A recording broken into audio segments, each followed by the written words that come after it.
Hey, everybody. Once again, thank you for listening to a Prairie Punk House Companion. This is going to be a little bit different. We don't generally issue trigger warnings before our episodes, but we are going to make an exception in this case due to the nature of this episode, which the subject matter is homies who have passed.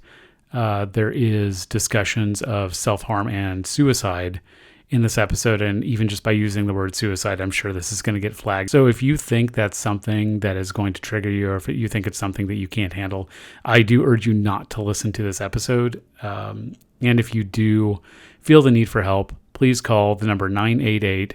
It is a suicide helpline here in the United States. If you live in other countries, I'm sure many other countries also have helplines or places you can reach out. And I urge you to search for that using whatever your preferred search engine is. And please do not self-harm. Please reach out for help. Reach out to an old friend if you need to. Reach out to a professional. Reach out to any helpline. But yes, this episode does discuss self-harm and suicide. So if you feel that that's something that you can't listen to, then I do urge you not to listen to this episode. Thank you. You're listening to a Prairie Punk House Companion right here on the Prairie Punk Press Network. The views expressed by any host or any guest on the Prairie Punk House Companion are the personal views or opinions of the people who express them and do not reflect the views or opinions of anyone else on the show or any company, employer, or any other organization that the individual expressing them has or will affiliate with in the past, present, or future.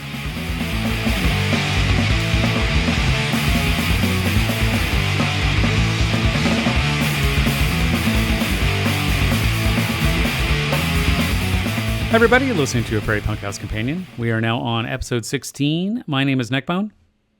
Hi, I'm Jerbear, and I just got home from vacation. I'm tired. That's awesome. You sound very tired. Yeah. I also sound tired. It was a long week. Yeah. You said you were camping? Yeah, it was really relaxing. It was good. Most of the time I sat by a fire and read. Mm-hmm. I finished 2 novels while I was out there. Mm-hmm. It was pretty good. Nice. It was a relaxing time. Nice. Hanging out with the kids, hanging out with the in-laws. Mm-hmm. Good times. That's cool. I've been wanting to go camping for a while. My wife hates camping, though, because her family is from a third world country, and she makes fun of us here in the first world, saying that we rich people like to go pretend like we're poor people for a weekend. And I'm like, yeah, I guess. To be clear, we were in a cabin by a lake, so it wasn't like camping. We were in a cabin with amenities and things like that. But yeah, no, I used to do it. I would just dig like a latrine and set up a tent just kind of wherever I got tired of driving. That's how I used to do it when I drive cross country randomly in a beat up old Hyundai Excel. So that was real camping. Now my wife would do the cabin thing. If there's running water, she would do that. Yeah. There's showers, there's a whole kitchen refrigerator. I think there was a dishwasher even. We didn't use it. Jesus Christ. I think there was a dishwasher there. Most places I've lived and I actually paid full rent for it didn't have fucking dishwashers. That's pretty fancy. I didn't have a dishwasher until I got married and moved into our second house. I didn't have a dishwasher until last week when we finally got our first dishwasher installed doing our kitchen remodel. So at the tender young age of 46, I have my first dishwasher. So we left to go camping on Monday, and on our way out there. So let's back up a little bit. This episode, we were supposed to have a guest on. It was going to be our friend Jason. And as I was going to our campsite, I saw a post on Instagram that said he passed away on Friday. So that kind of threw a wrench in our plans for this episode because we were going to interview him about the Manhattan scene and his experience with that. He was our roommate at the annex for a good portion of the time. How long did he live with us? He lived there for a while. 6 months? Yeah. At least. That was one of the brief times where he wasn't living in Manhattan. And to be clear to everybody, we're talking about Manhattan, Kansas. Right. Not the city of New York. Not Manhattan Island. Right. For our 3 listeners on the East Coast, there's a Manhattan, Kansas, which is Kansas's other college town. It's the Little Apple. The Little Apple. But yeah, Jason was kind of a staple of the Manhattan punk scene.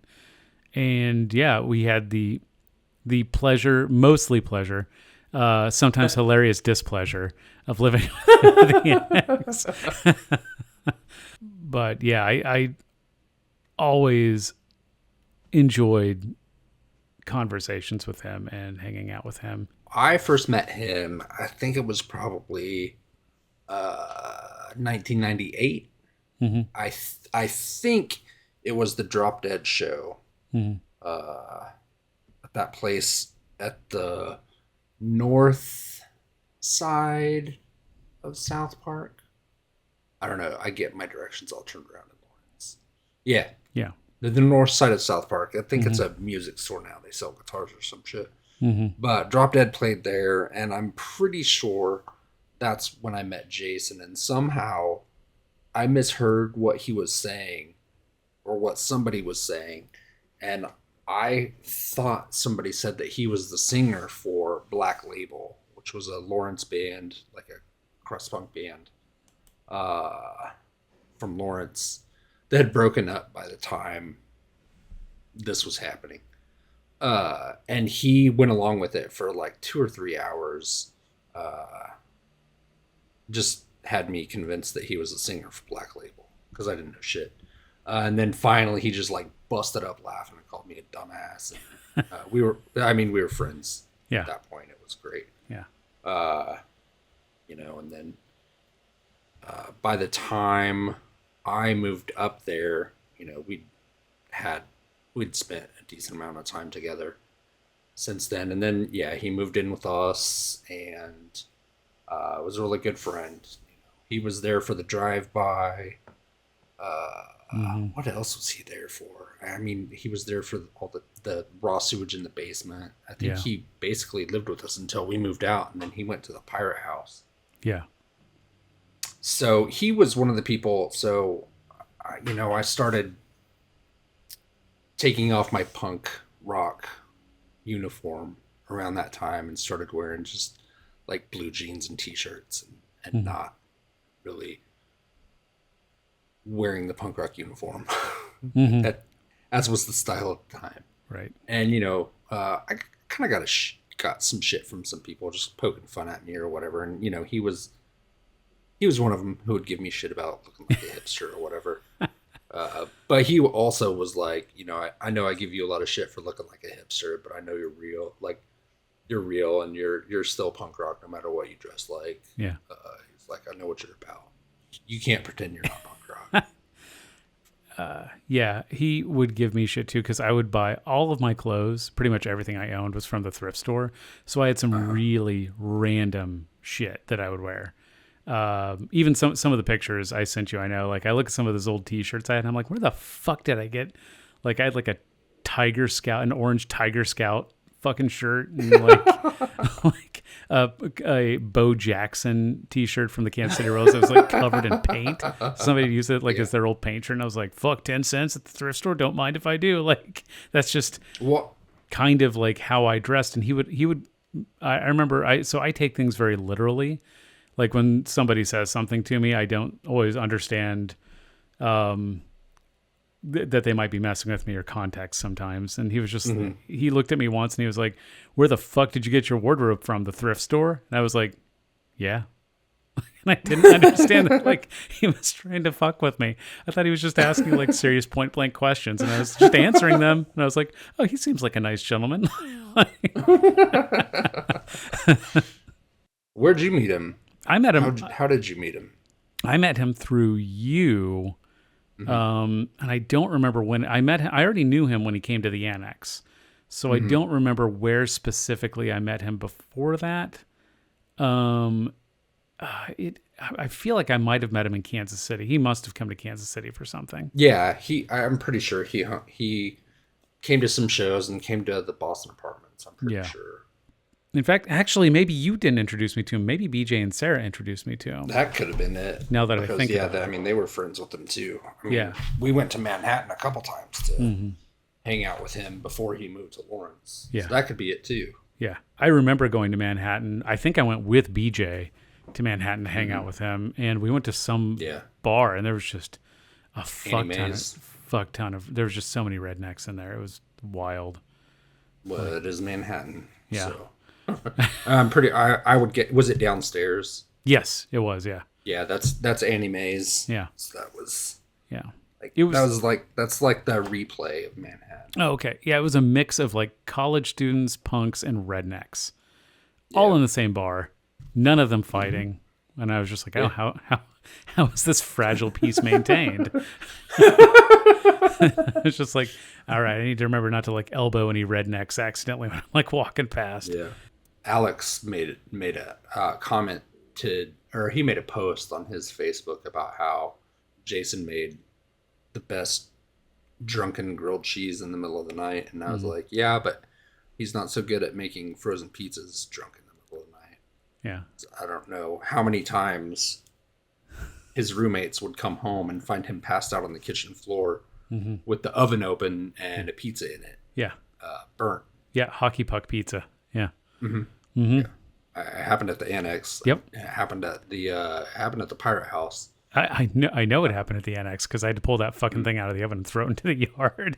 Which is, I think I did that more than once. Turn the oven off and throw the pizza into the yard and just call it a day. Like, all right, fuck it. We already talked about the drive-by that happened. We were draining the keg from the party the night before. And yeah. You, Jason, and I were sitting on the porch. And drive-by. Yeah. Fun. Good times. Yeah.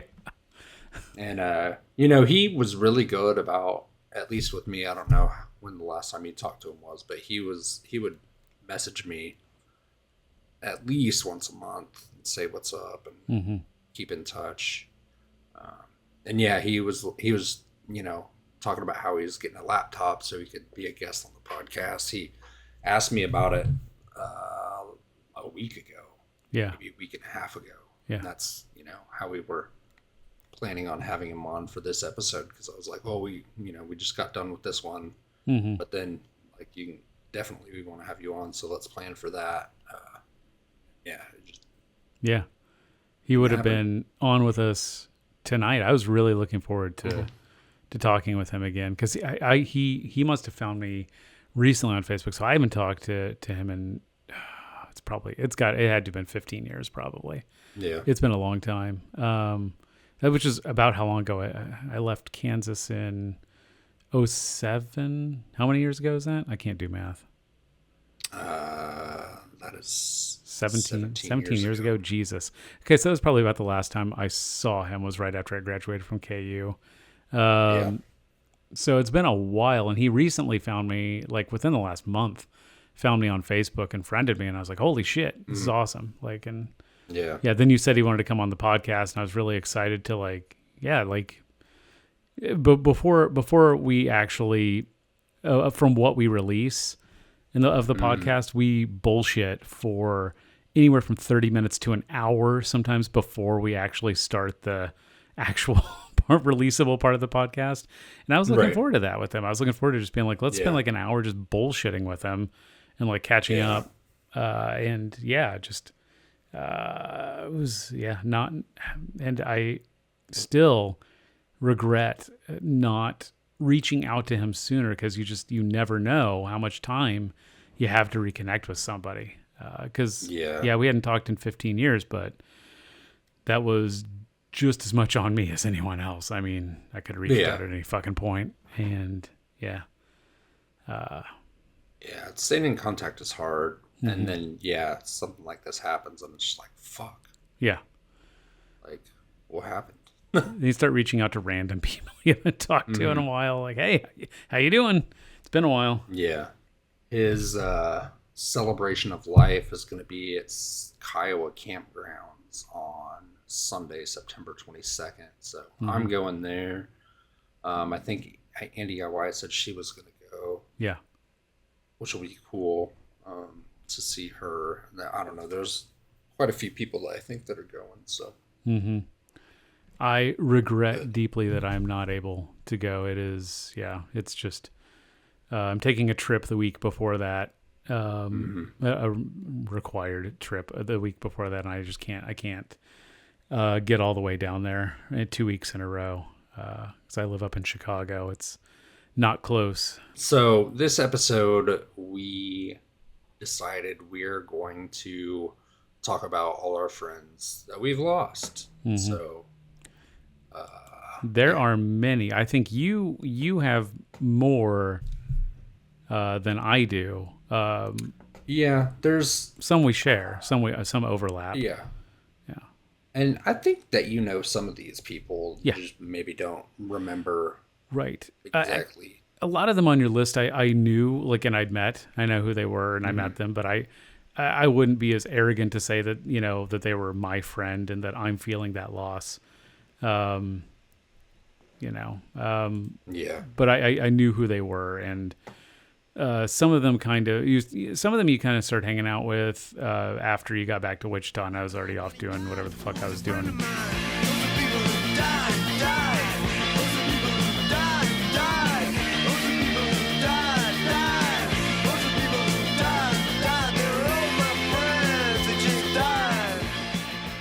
He may not be first chronologically, but he is definitely somebody who I think of a lot still when I watch movies, because the whole way that I watch movies changed because of him.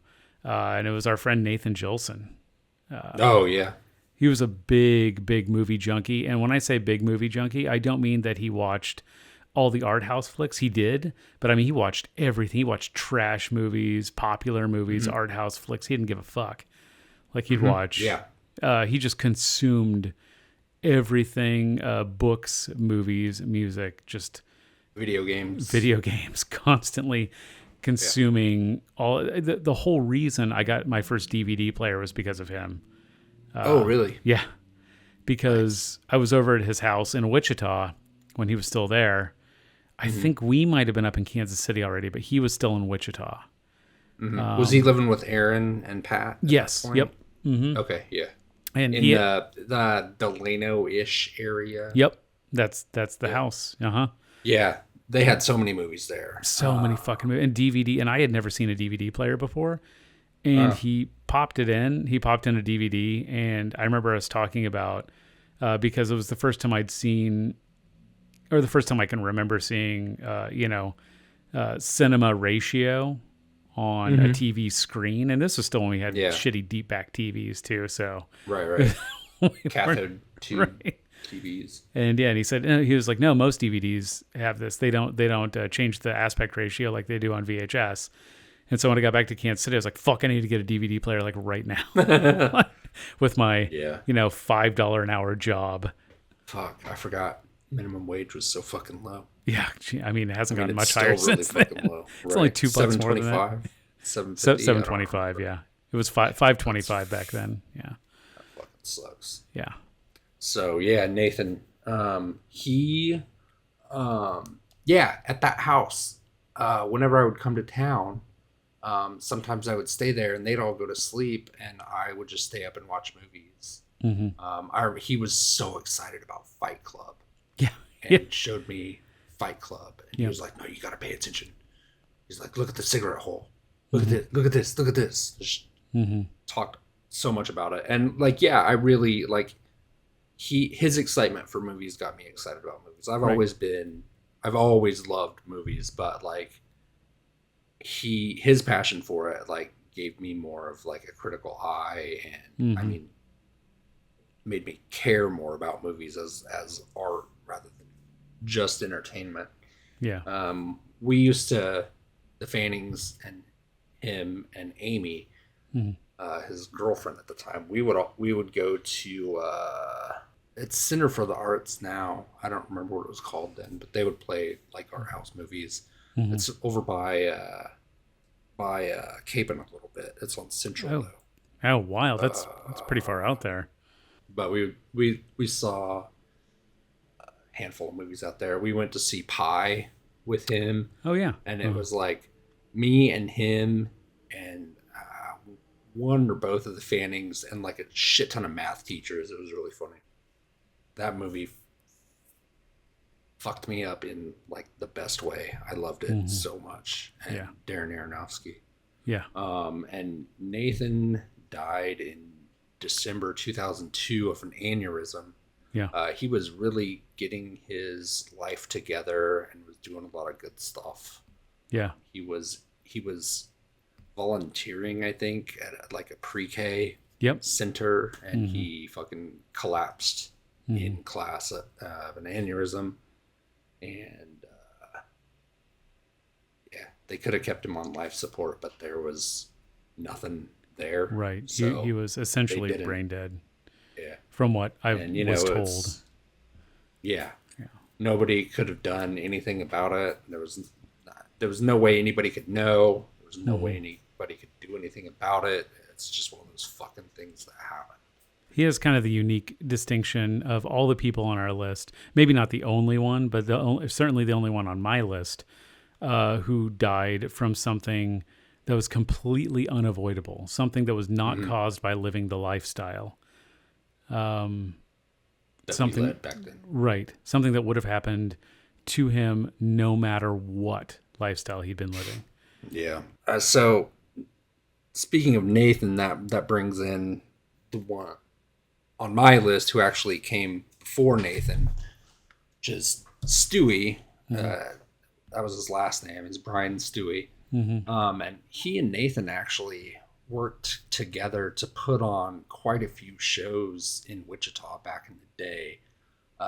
They brought the Get Up Kids to the Eaton Hotel. They put on a shit ton of ska shows that happened at Crown Bank Arena and stuff like that. Nathan and Stewie worked really close together on doing that stuff. And Stewie he was born with some heart condition. I don't know. I don't remember what it was, but I think something like only half of his heart worked or something like that. I don't know. And he wasn't supposed to live as long as he did. I think that he set the record for living the longest with that particular heart condition.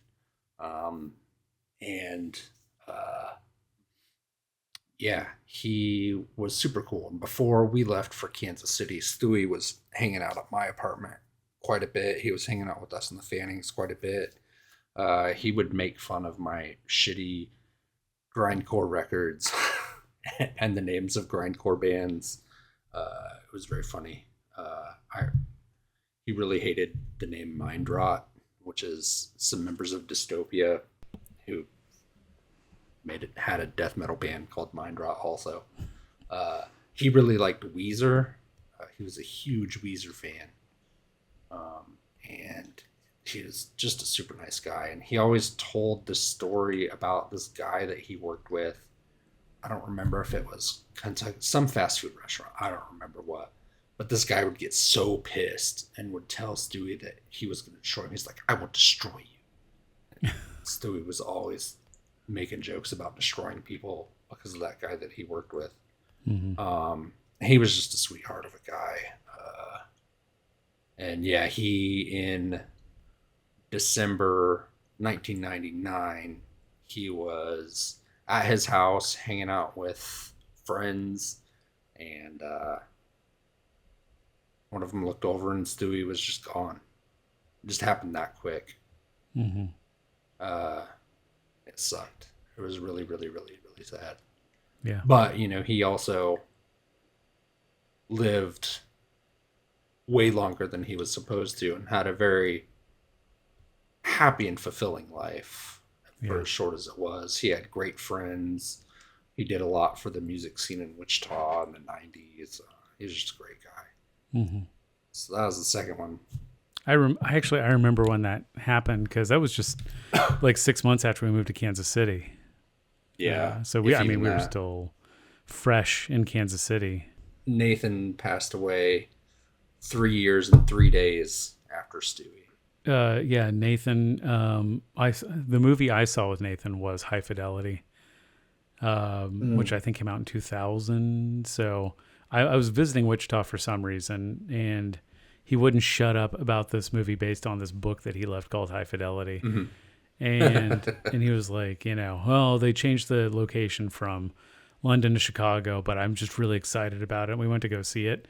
And that is probably to this day, I think it's on my top 5 list of movies I've seen the most times. Yeah. That has the most rewatch value. I'm not saying it's best movie of all time, but it has some of the most rewatch value I've ever seen from a movie. And being that I live in Chicago now too doesn't really hurt. Yeah. I think I watched Mallrats with you more than I've watched any other movie. Mallrats is on my list too. I've just seen it so many fucking times. Nathan loved fucking Star Wars. Yeah. It was his shit. So when George Lucas fucked them all the originals up by adding in CGI and stuff, I'm pretty sure I went with Nathan to see Empire when they did that one. And then when The Phantom Menace came out, we went with him to see that at the Warren West. And we waited in line for a long ass time. And he may have had Jedi robes on. I don't remember. It wouldn't surprise me. Yeah. Yeah. So yeah, I hung out with Nathan a lot. At him and Amy's apartment that was right by Chandra's apartment there on First and Hillside. Yep. I remember that apartment. Yeah. We would go over there and watch movies all the time. It was a lot of fun. He was a sweetheart. And they were just, they were chill people to hang out with. That's, I mean, it's, considering all like the, bands that we went to see and, shows that we saw and like drunken, debaucherous punk nights we saw, like you could go over to Nathan and Amy's and just watch a movie and just chill. Yeah. It was like, it was like the calm after the storm over there and kicking it. He wrote the lyrics to one of Uncle Scam's first songs. That's right. Fuck, I completely forgot about that. Said in another episode. Yeah. Yeah. So that was fun. Yeah. I still remember part of the lyrics. What were those lyrics again? I'm bigger and I'm badder and I'm madder than you. I'm higher and I'm drunker and I'm punker than you. Image replacing knowledge, replacing me, replacing you. Yeah, I remember you talked about that in one of our first episodes, actually. It was like in one of the first 3 that we had. So I think the next one that we both had a strong connection to would be Andrew Oliver. Yes. We talked about that. Who also lived with us, sort of. Well, he slept on our couch. He was homeless at the time, and we let him stay with us because he needed a place to stay. And he was a sweetheart. One of the things we didn't talk about when we talked about him in our episode about Kansas City. So Andrew was biracial. Part Native American, part Chinese, if I remember right, and black, and I don't know. Anyway, so he found out about a house full of bonehead neo-Nazi skinheads, and he busted into their house with a 2x4 and beat the shit out of like 6 neo-Nazis with that fucking 2x4. That was hardcore motherfucker. It was great. Yeah. He was hilarious. He would play, he would get my bass. Like, he would be so wasted that he couldn't speak. He could barely sit up, and he would take my bass, and he would just play the sickest fucking bass riffs. I think when he was that wasted, he was usually playing Steely Dan. And he would just play like perfect, just like noodling all over the place. One of the best bass players I've ever met. I mean, he was an incredibly skilled musician, if I remember right. And correct me if I'm wrong, but didn't he have like a master's in music theory too? I have no idea. Something like that? I don't know. It wouldn't surprise me. He told me he did once. I mean, and I never questioned it. Yeah. But I don't know how true that is. Yeah. When he would say "ruh-roh" all the time if something was not going his way, or if something shady was going down. It was hilarious. Roar, roar. Yeah. He we met. He was panhandling on the island, and I think that I had dreads and patches, and he was like, "Hey, what's up?" I don't know. And we started hanging out, and that first time he came over, he freaked us out because, like, at the time, he was, what's the word? He was like a wild card. Like, we didn't know what to expect from him because we didn't know him. It was the first time we met, and he came over and he brought a handle of vodka and just started chugging it. And so I was like, all right, what's this guy gonna fucking do next? Like, right. Just the uncertainty of what the situation was kind of freaky. Just wasn't sure. But yeah, I mean, he was a fucking sweetheart and wound up being a really good friend and like a really loyal protector of all of us. Even like when he didn't need to be, he would like I came home with a black eye. Justin and I got into a little scuffle on his birthday, and we wound up trading a couple punches. And I had a black eye, and like Andrew got fucking pissed. He's like, "Who fucking did that to you? I'm gonna beat the shit out of him." I was like, "Dude, it's cool. We're friends." The night got stupid. I wound up with a black eye. Everything's okay. He's like, "All right." One of my most vibrant memories of Andrew was him. For whatever reason, we had some dining room table. I don't know where the fuck we got it from. It was yours. I don't know. Oh, was it mine? We didn't have any chairs for it. I don't think. I think it was just a table. Yeah, but I remember he had put a blanket over it and it made like a fort. He just sat under it, and it was just he was just under there with a boombox, listening to the Flaming Lips. Oh, it was the Flaming Lips. Yeah, I thought it was Modest Mouse. And he was just fucking loved Modest Mouse. It was he was listening to Feeling Yourself Disintegrate, Flaming Lips, and he was, I mean, hammered, just fucking next level hammered. And he was just laying under there with the boombox right next to his head, and I lifted up the blanket, and I was like, "Hey man, you okay?" And he just kind of looked at me and said, "This is my room now." And I was like, "Okay, cool, yeah, this could be your room." And he just started crying, and he was like, "This song's so fucking beautiful, man." I was like, "Cool, man. Let me know if you need anything." Nice. And he just kind of stayed under the table for a while. Like, okay. Yeah. But he finally tried to get sober from alcohol and locked himself in his aunt's bedroom, and his body went into shock from a withdrawal, and his body just shut down. And he passed away trying to get sober. Which is fucking bullshit. Yeah. It was, and that was also in 2002, if I remember correctly. Yeah, it was. It was like November. Earlier in October or November. I was working at the record store when Andy DIY called me and told me. So the next one on my list, let's do the Lawrence kids. So the three of these people all lived at the hipster house that was just south of the Pirate House. So what do they call it? What do they call it? The White Belt House? Yeah. So the first... I don't know if that was like an official name, but that's what it was called. So the first person from that house to pass away was Kate Connolly. Kate Connolly looked like a prettier hipster Shelley Duvall. And she was in a band called An Old Surrender. And they played really kick-ass indie rock music. It was her and Charlie and Quinn and somebody else. I don't remember. But they all lived at that house. And she was a sweetheart. And I was super intimidated by her because she was like a super cool kid and was really quiet and shy. And I took that as being like... too cool for school. Yes. Yeah.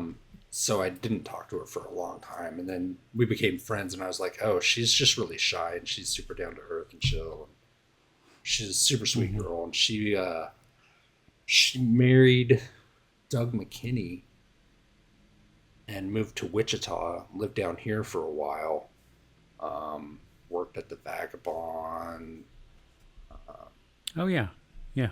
Yeah, just super sweet, really good musician, um, great style, just fucking rad all the way around. Uh, her and Doug split up. She went back to, I think she went back to Lawrence for a little while, and then she went to Oklahoma, where she was originally from. Then she went out to California, got married, and then she got cancer and died. And it took everybody by surprise, and it was really shitty. Um, What year was that? so she died of cancer in 2015, and then Eric Laughlin, who lived at that house. I mean, I met him a lot earlier. I met him in 1996, probably, maybe 97. Yeah. I don't know. Yeah, because he's from Wichita. Yeah, he's from Wichita. Yeah. You know, he was. I remember him. Yeah. But he lived at that house as well, and I also worked with him at Urban Outfitters, and he was one of my favorite people. He was a super sweet guy, really, really, really, really funny, really caring, sweet. He, he's like, situations like his is why I have so much survivor's guilt from like not being in a gutter or dead, because I was so much more of a wasteoid than he was. But he died from alcohol abuse. Just his body shut down, couldn't take it anymore.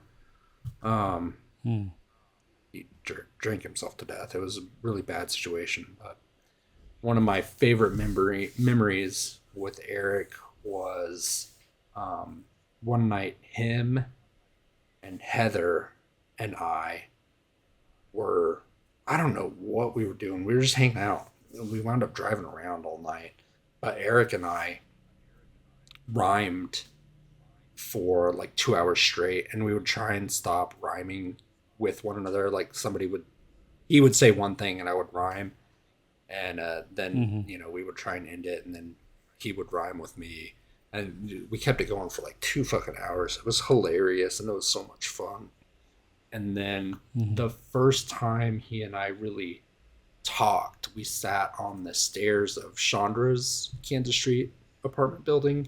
I don't know why we were hanging out over there. Because the Fannings had already moved in, and I think she had moved out of that building at that point. Yeah. But we just sat there for like 4 hours drinking and talking, getting to know each other. And it was great. It was one of my favorite memories with Eric.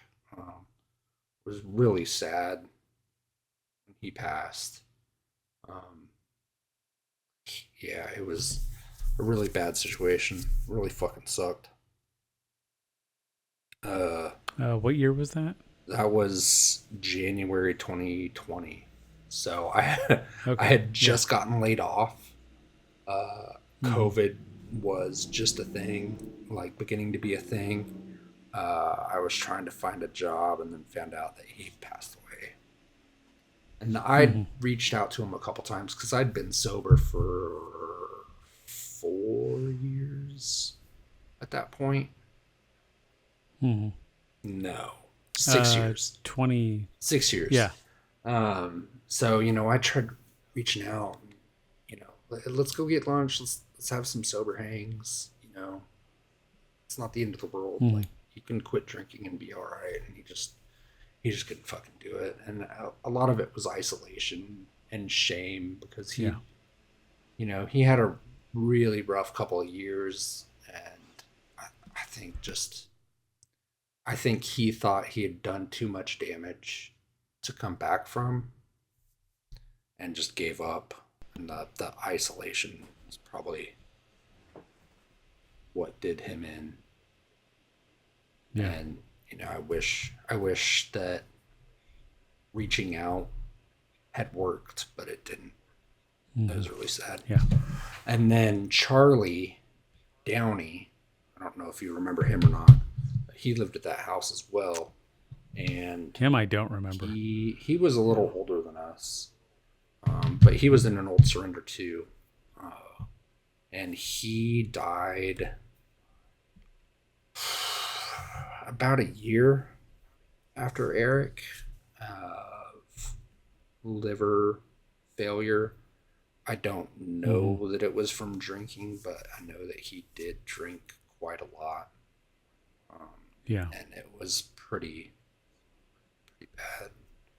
One of my favorite memories of Charlie was we went back to their house, the White Belt house, after the bar closed, had after hours, and we were drinking more beer, and we listened to the 45 that they had of Total Eclipse of the Heart like 10 times in a row probably. We just drank and listened to that record over and over and over and over and over. It was a really fun and sad night. But yeah, that's the three of them from the White Belt house. You have a lot more on your list than I do. Yeah. So after that, Casey Haywood. He was originally a Wichita homie. I don't know if you knew him or not. He was slightly older than us, but when I started working at the Cedar is really when I got to know him. He was friends with the owner. I'd seen him at Kelly's a lot, but we hung out quite a bit. He was a really fun guy, and he wound up moving up to Chicago and helped start a kickball league. And there was a documentary being made about their kickball league called Left Field. Halfway through the movie, Casey died. So the documentary became kind of about that. He was locked out of his apartment. And so, he did what we've all done and climbed up to the second or third floor to break into a window, as you do when you're, a reckless youth. And he fell and fucking died. He had a band called Handsome Molly that was a lot of fun. It was like punk-ish, bluegrass-ish, I think. What year was that? The movie came out in 2009. I think he died in 2008, probably. Okay, I remember seeing the trailer for the movie, which is eventually a movie we'll be covering on Punk Movie. Yeah, we should. Yeah. I own it on DVD. If you need a copy, I don't know how readily available it is to watch. So I'll check the usual sources, which is Tubi and YouTube. That's usually where I find the lesser known movies. It was hard on a lot of people here. He had a lot of people that loved him down in Wichita, as well as Chicago and stuff. So that was a hard one. The documentary. I mean, it's kind of cool that it captured some of his last moments. Really sad. Just the same. Yeah. I wouldn't be surprised if you said he died in 09, 08, 09? 08 probably. 08. I moved up here in 07. I wouldn't be surprised if our paths crossed up here. Yeah. I mean, because all the Kansans kind of know each other. So yeah, I wouldn't be surprised. And then, hanging out with him a lot. What was it? Was it Kelly's, the bar here in town? And the Kelly's crew, there's two of them who passed away. Jesus. The first one that I want to talk about is Colin White.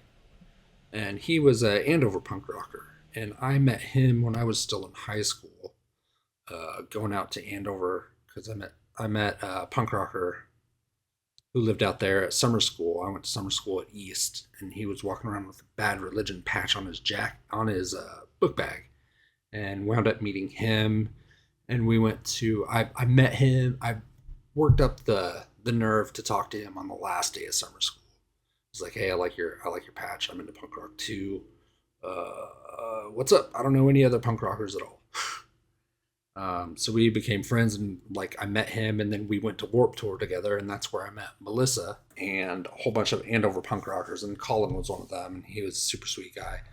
Um, he hung out with the Kelly's crew, and he had multiple sclerosis, and he had one of the really rare forms that was super gnarly, and he was bedridden for fucking years. I went out to see him a couple times, and it was rough. He died. He passed away probably 2019, 2020, something like that.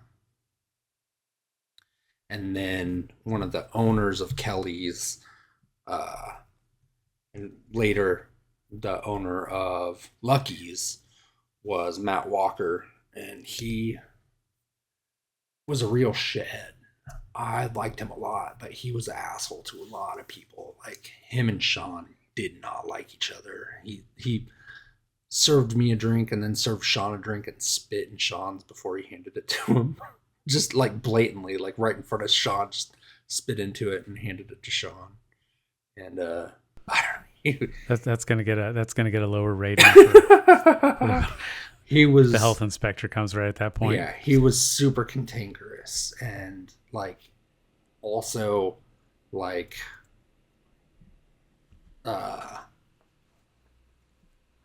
you couldn't unpredictable. Like you couldn't predict what he was gonna do. He was a bit scary to hang out with at first because you didn't know if he was gonna be happy to see you or want to beat the shit out of you when you saw him. It took me a little while to get over that, but once I did, like he was a super sweet guy, and he died of an overdose. I don't know if it was accidental or not, but he wound up in the hospital and didn't make it from prescription pills, which took a lot of people, and that would have been 07 or 08, I think, maybe 09, I don't remember. Late aughts. That's the Kelly's folks.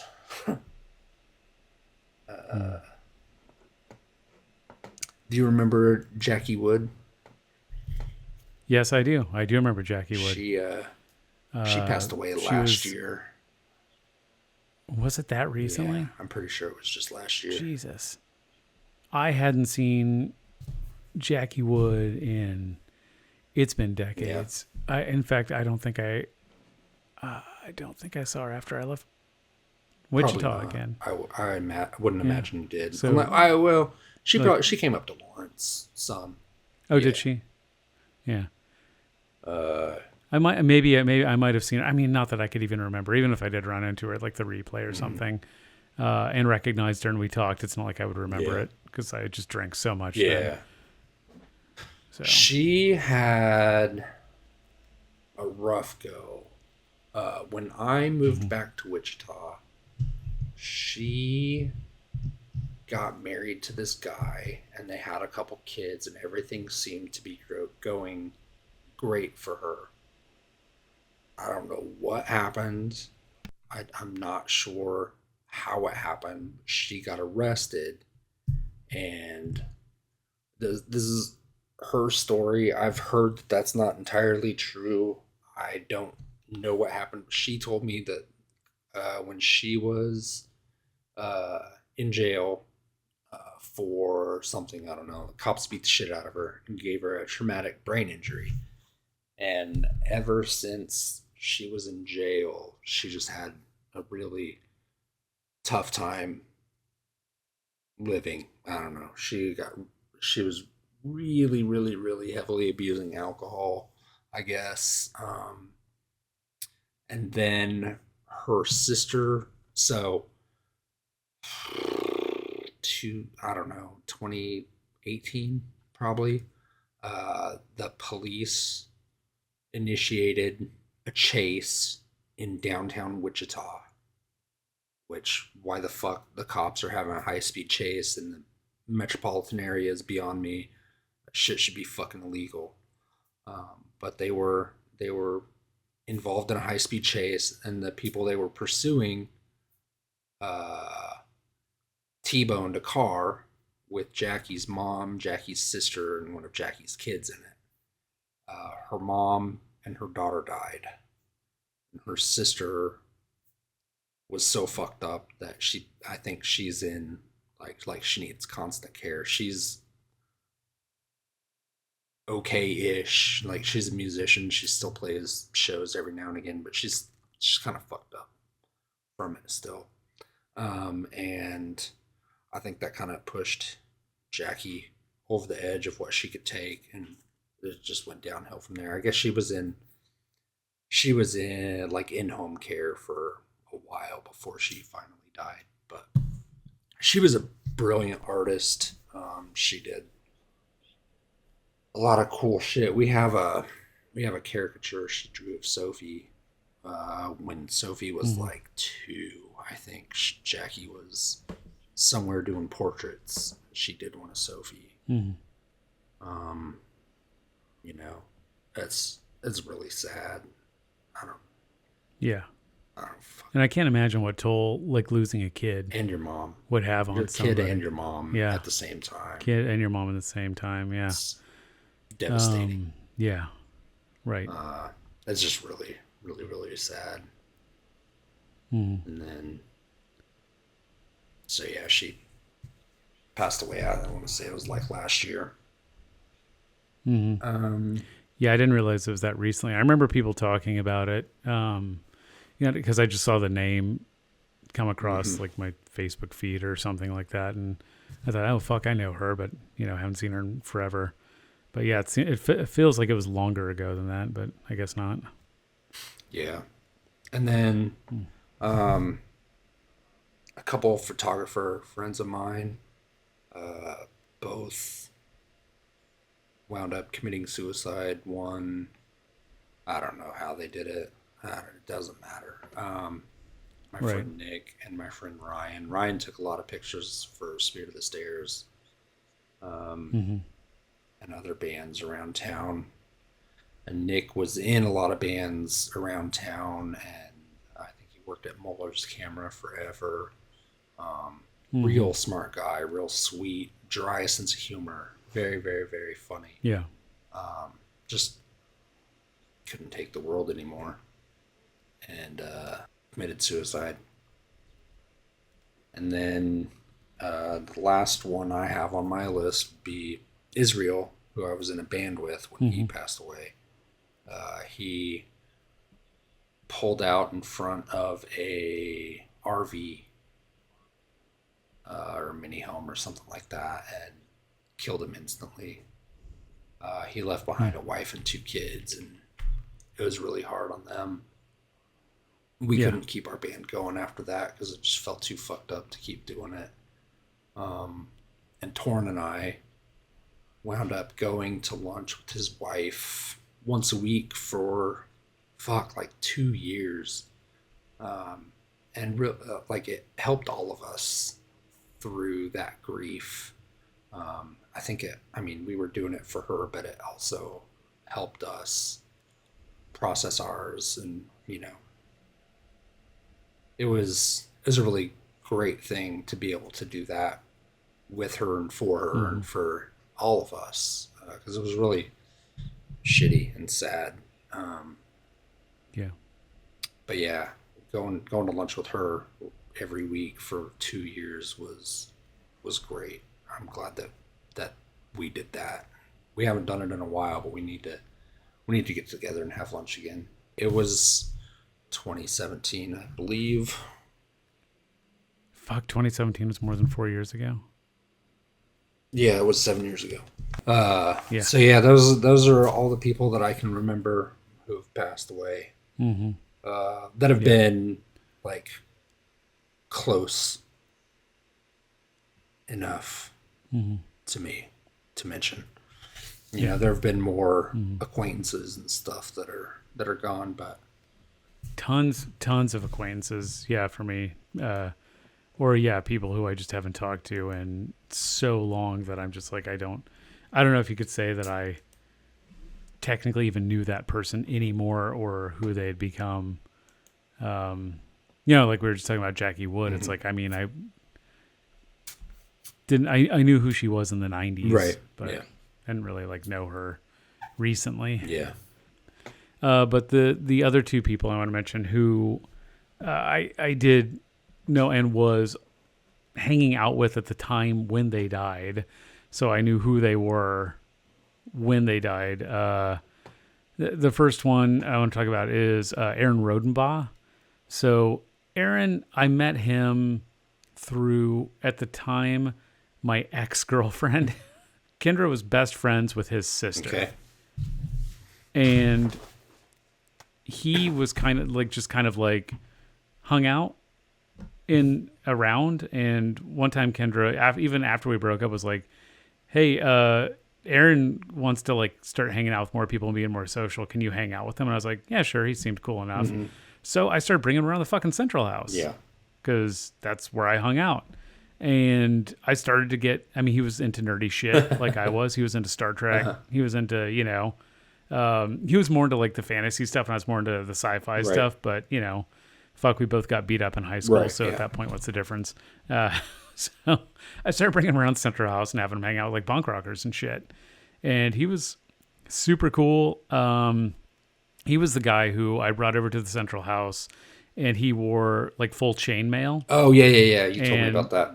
Yeah, that was the guy that, Ray was just like, did you wear a full fucking chainmail to my house? He was like, yeah. And he was like, that's the punkest fucking thing I've ever seen. Like, I was super impressed with him. But yeah, he started hanging out and everything seemed like it was going really cool. Like, he kind of became pretty popular around the Central House because he was like, he wasn't really a punk rocker, but he just was this cool guy who would just come over and just, I think everybody respected that he had no fear of being himself. Uh-huh. Like, he was not a poser at all. He didn't give a fuck about like whether people were into the shit he was into. He was going to wear fucking chainmail to a punk house. Oh yeah. He didn't give a shit. And which is honestly, in my opinion, the punkest thing you can do. It's just, fuck it. You can either accept me or not. I don't give a shit. And he, I don't want to get into the details, but he did end up killing himself. And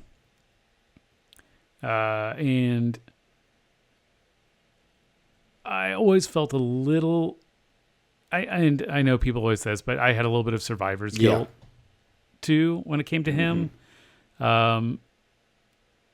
Because he had apparently called the Central House and I missed the call because this is during the landline era. Shit. And he had called the Central House to see if anybody was around. And I don't remember who the fuck answered. I think I was at work or something like that. And I think he was looking for a place to hang out and like no one was around, or it was one of those rare times when we're just like, yeah, everybody's kind of busy right now. Everybody's off at their minimum wage fucking jobs or, over at somebody else's house doing whatever. And I think it was like a week later and I didn't get to talk to him again after that. Mm-hmm. And it was a week later that I found out he had killed himself. And like, I was like, fuck, if I had been around when he called, would that have helped? I don't know. Yeah. It's hard to say. Yeah.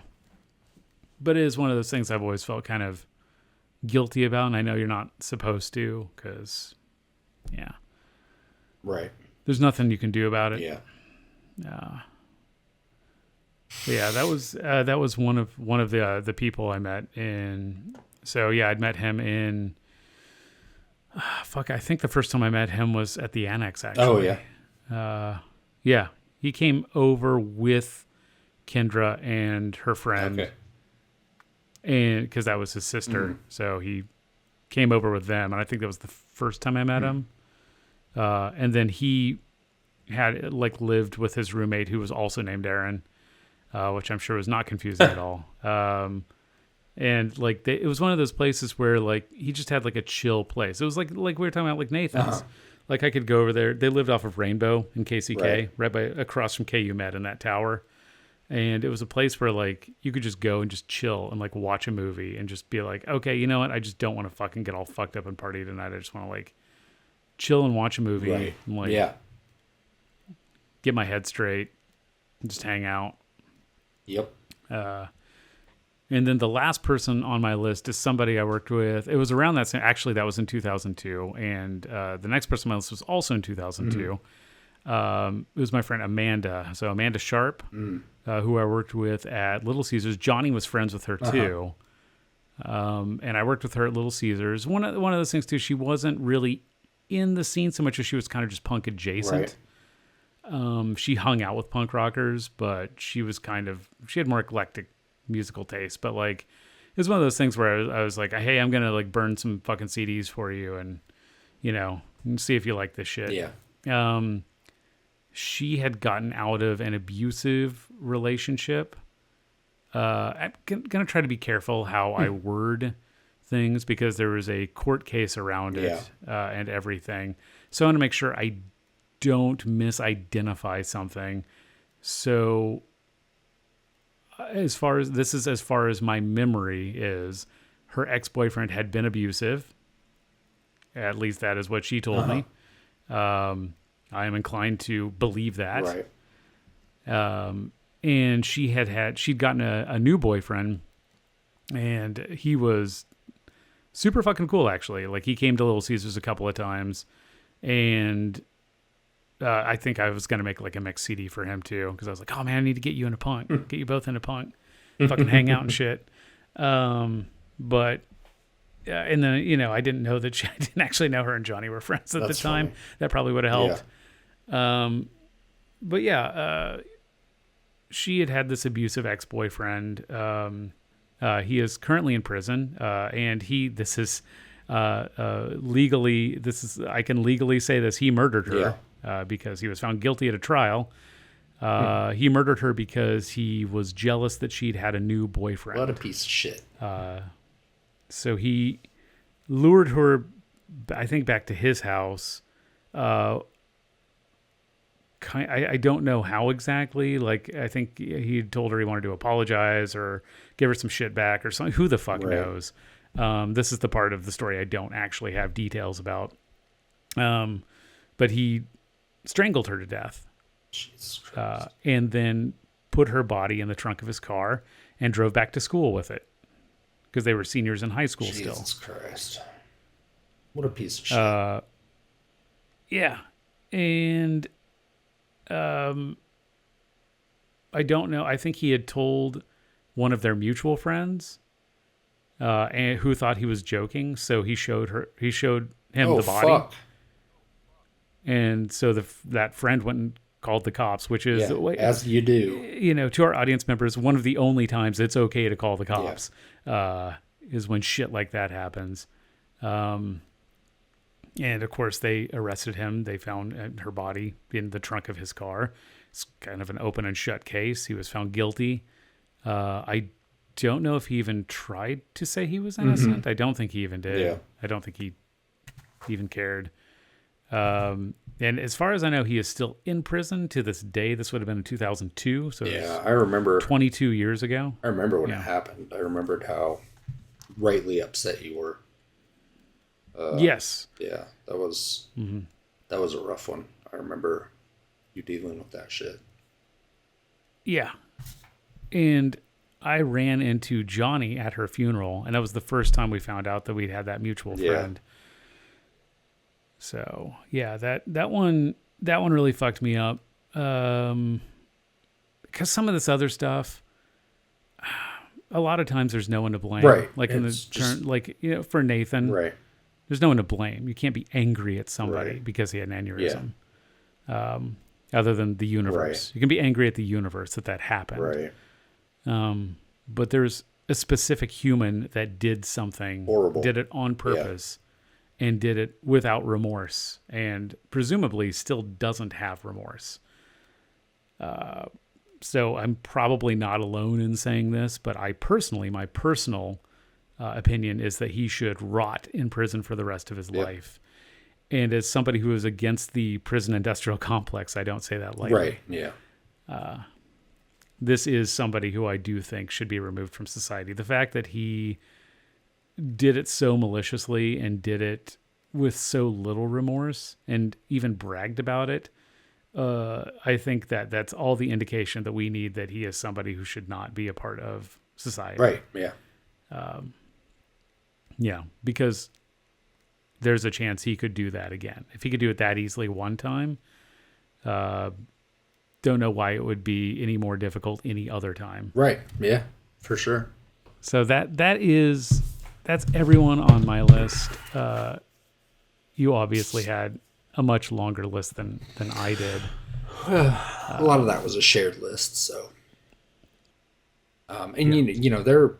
There's people I'm sure I'm forgetting from my list because there's been a lot. I mean, during COVID,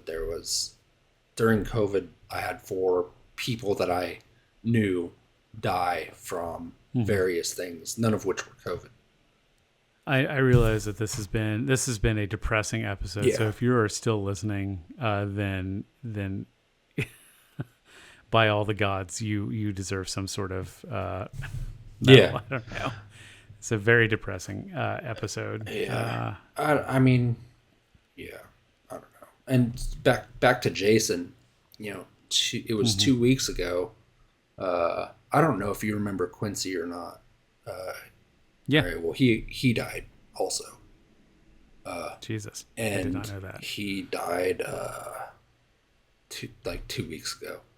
And Jason told me about it, and he was really fucked up about it.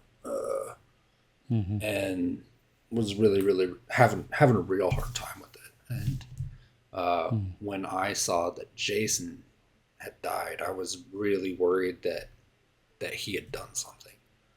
But he didn't. He had a heart attack at work. He wasn't alone. There were people around. One of the last things anybody wants for a friend who has died is to be alone and not be found. So there were people there. He just didn't make it. I don't know many details. I'll probably find out in a couple weeks, but he was at work and had a heart attack. So that's really sad. Again, I mean, you can't get mad at anybody for that. Right. It just sucks. Yeah, Quincy overdosed, I guess. That's what Jason said. This shit's heavy. I do my best to remember good times with all of them,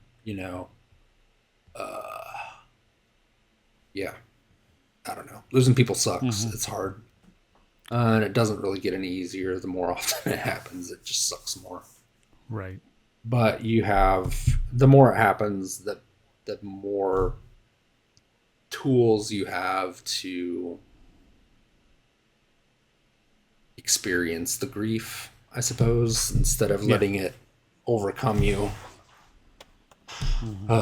Like when Stewie died, I was mad at a lot of fucking people because I didn't know until it was too late for me to go to the service. I was super bummed about it.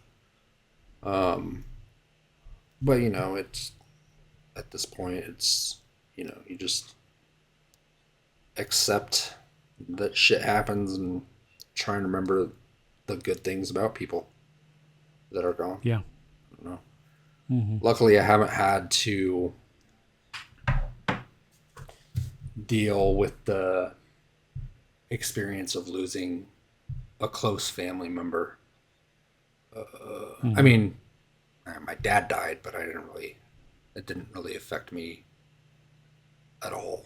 I had made my peace with not being in his life a long fucking time ago. So it was just like, oh, that happened? Okay.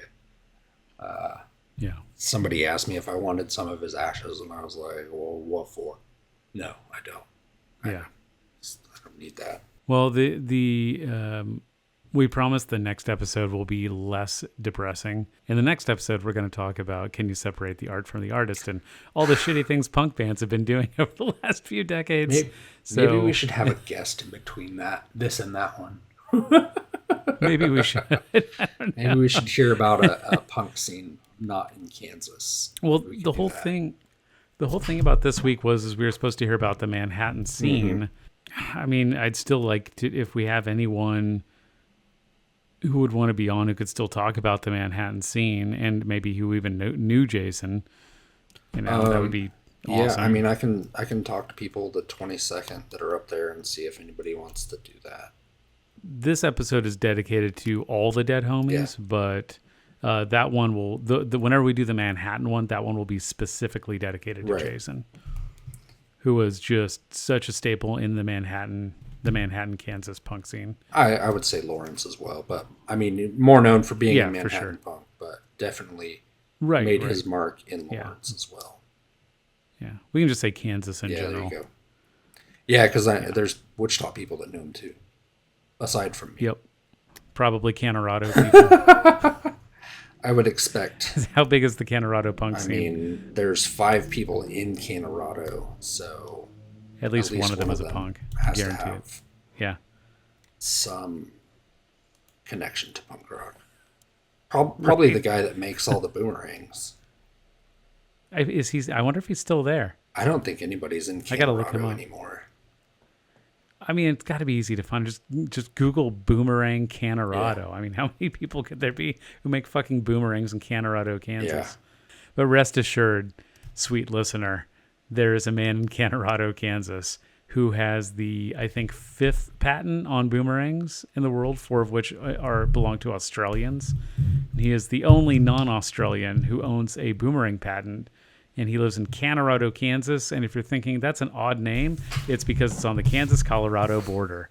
We are genius at naming shit. Yeah. Well, I guess we're not any worse than the Australians. They have a New fucking South Wales. So, I mean, if you've ever been to Wales and New South Wales, then you will not see how those two are related at all. I mean, some of that nomenclature seems a bit superfluous. Either South Wales or New Wales, I think, would be sufficient. They need but it's New and South. Huh.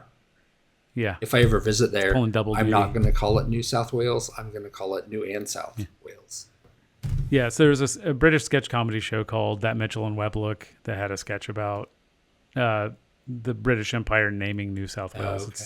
It's pretty funny. Nice. You can find all kinds of clips from that show on YouTube. So anybody who likes British comedy should look up the Mitchell and Webb Look. Nice. And Sir Digby Chicken Caesar specifically. All right. Well, on that note, let's end this feel good episode. So yeah, this like we said, this episode is pretty depressing.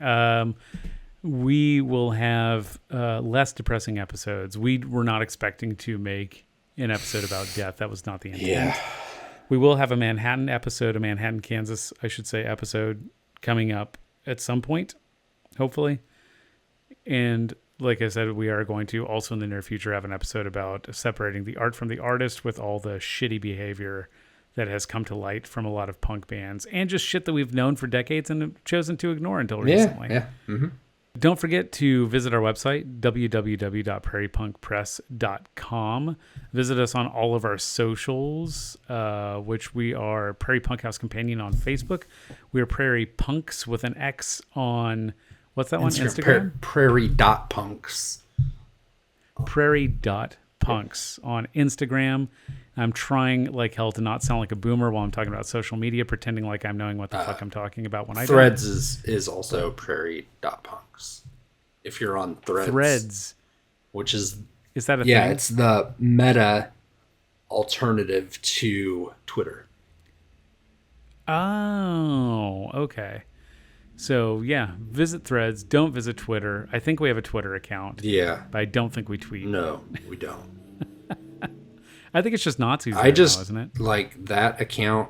I get a notification on my phone about once a week from some right-wing lunatic posting something, and Twitter thinks that I am interested in that for some reason. Yeah. All right. Yes, everybody, please follow us on our socials. Don't forget to like and subscribe, and please leave a review on Spotify or Apple Podcasts, wherever the hell else you get our podcast from. And give us a rating. Hopefully a good one. Yay. Yeah, that'd be awesome. But thanks for listening. Yeah, I'm going to go play Star Wars Outlaws. I am going to, as usual, walk my dog and then go to bed. Nice. Yep. Yeah. All right, bye, everybody. Bye.